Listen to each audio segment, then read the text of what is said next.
Hello, and welcome back to another Ready Game Roll video. I haven't recorded in a while. I want to say about a month, 6 weeks now. And I don't really have much of an excuse for once. I don't know why.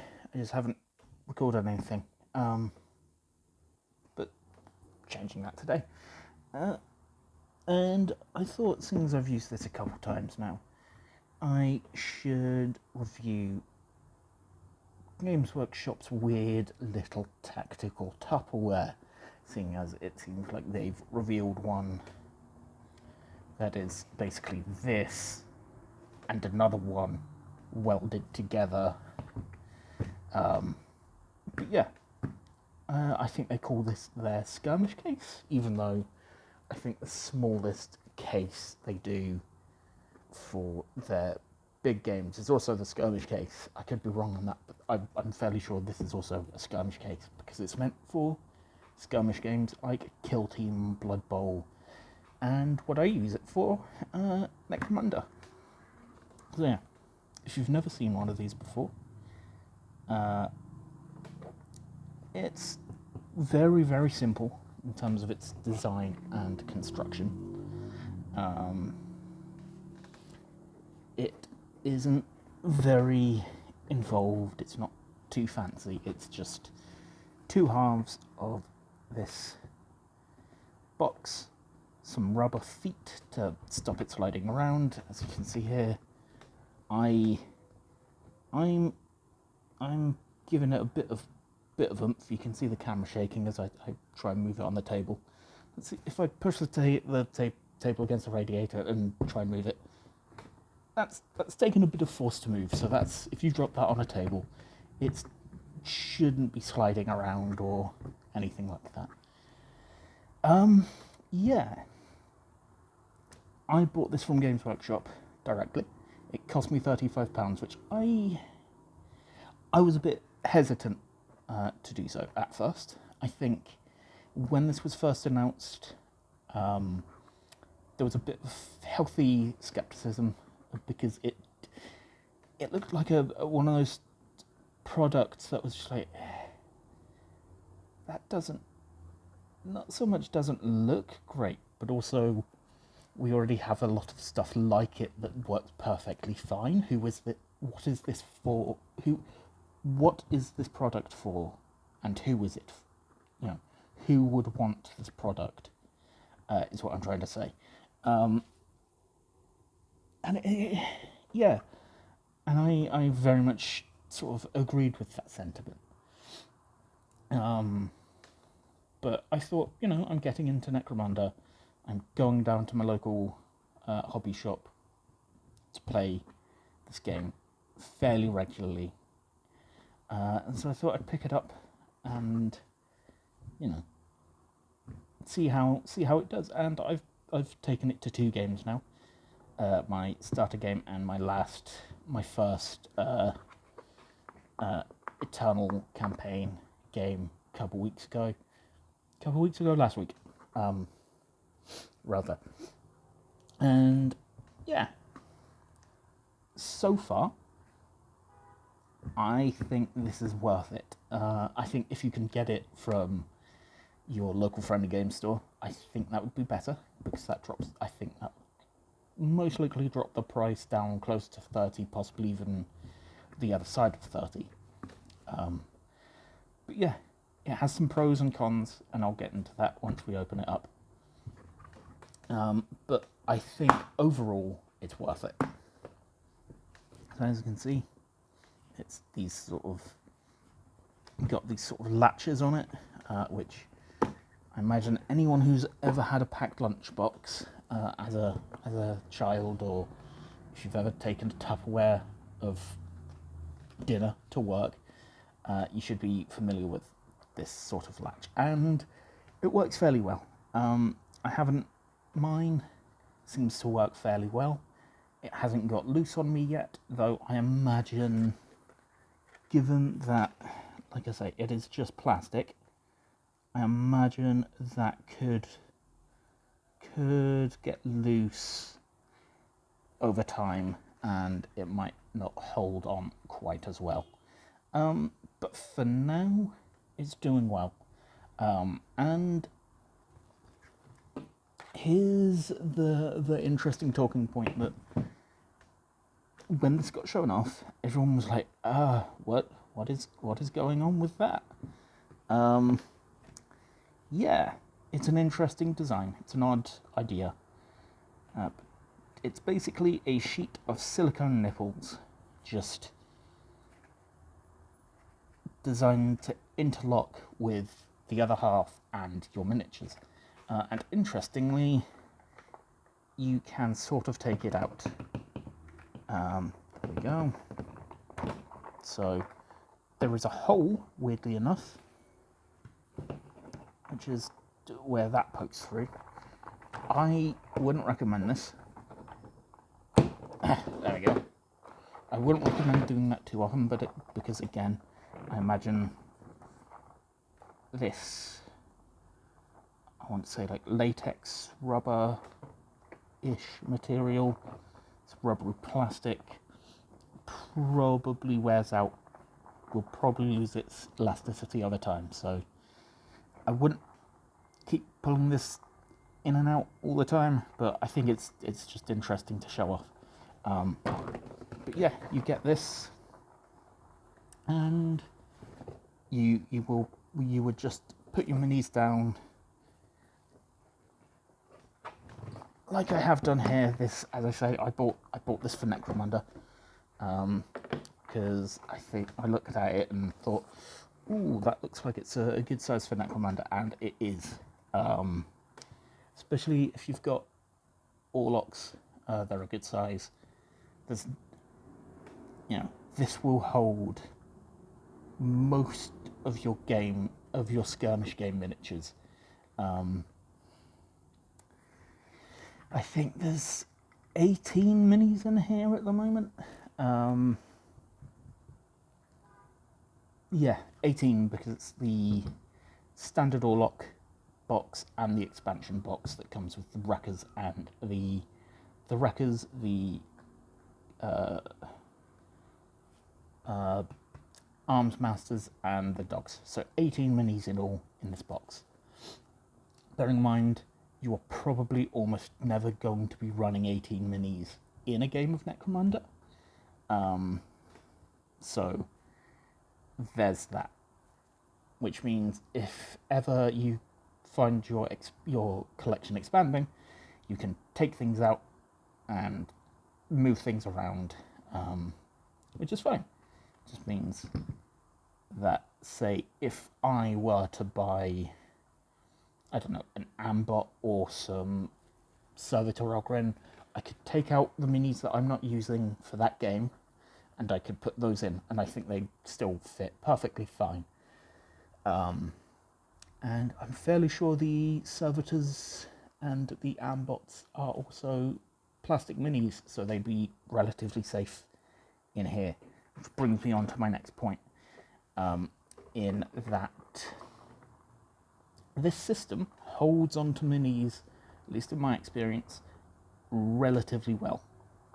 It's not perfect. These minis will shift around the second you pick the box up and either turn it 90 degrees in any direction. So if I put this in my bag, so the second I pick this up, turn it this way to put it into my backpack and go down the road, those minis certainly, without fail, will have shifted. Which, for one thing, has resulted in a breakage for me. Not a severe breakage, it's just a arm that came off that probably wasn't glued on correctly to begin with. But that does mean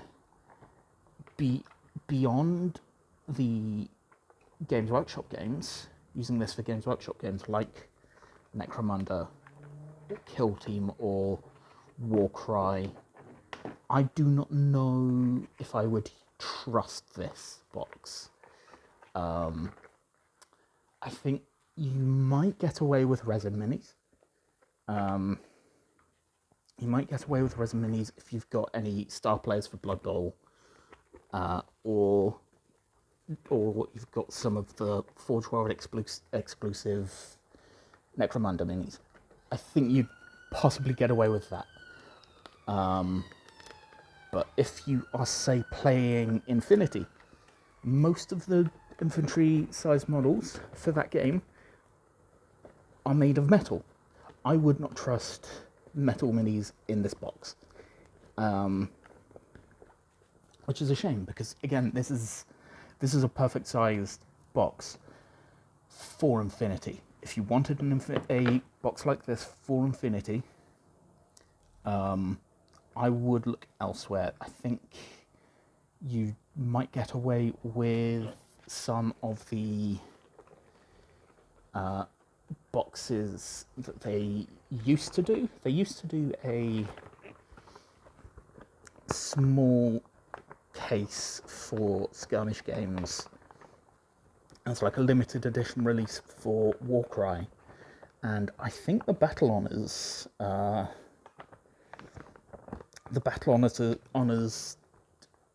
initiative, I guess you'd call it, for newcomers to Warhammer.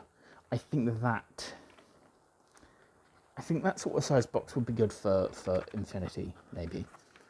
But I don't think I think these move around too much for,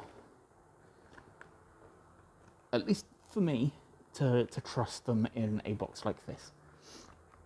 Now, saying that, almost everything else, I think I'd be fine. I think it's just heavier metal minis and resins that I'd be a little bit more wary of in this case, which is fine because this box was obviously designed for use with Games Workshop minis. I think it would be as I wrestle with this insert. There we go. I think it would be asking too much of a Warhammer product to work with non-Warhammer products. But I think if you are looking to transport metal minis, there's options out there. And I think if you're looking for something to transport your Necromunda minis, this is great. Because like I say, you just take your mini and just sometimes it takes a little bit of fiddling to find a space that it feels like it sits comfortably in. But like I say, I think if you organise these, you could easily fit 20 minis in here, like 20 smaller minis like this, or even slightly bigger minis like this. I think you'd be fine. Or maybe 10 smaller minis and 5 larger, say 40mm plus base size minis, you'd also get away with. And that's great. Because chances are, if you are taking more minis than that to your skirmish games, you're probably not playing a skirmish game, you are probably playing a bigger game like 40k or Age of Sigmar, in which case you're not using this sort of case because you have more minis than that. But yeah, I think this is a fairly handy little box. I know some people would go out and say, oh, why not just get some magnets in a really useful box? And that's definitely a valid option. That is, definitely a way of doing it, especially if you are using metal minis. But I I haven't had much luck with really useful boxes. And also, I wanted to give this thing a try because ever since it got announced, I was really, really intrigued by it as an idea, and there you can hear it holds together quite well. I like this thing. It's sturdy enough that I don't have to worry too much about my minis inside. So yeah, thank you for watching this video. I am hoping to get more videos up more often again, because I do like making videos, and there's a lot of shit I like talking about. Some point in the near future, I am going to start recording videos for the new Combat Patrol magazine. I am delaying recording them because I still need to find a copy of issue 3. Once I've got a copy of issue 3, I have copies of issues 1 to 5, with issue 6 out this week. Don't know if I'll be able to get that. It might come a point where I just can't find it anymore, and I don't continue making videos. But for now, I'll probably record those in the next week or so. I still have a lot of Age of Sigmar stuff to record. I bought the Skaven Codex the other day, or Battle Tome, I think they're called. So I'll record a video of that soon-ish. Yeah, that's about it. Thank you for watching. I will catch you next time. Hopefully not in 3 to 4 weeks. See ya.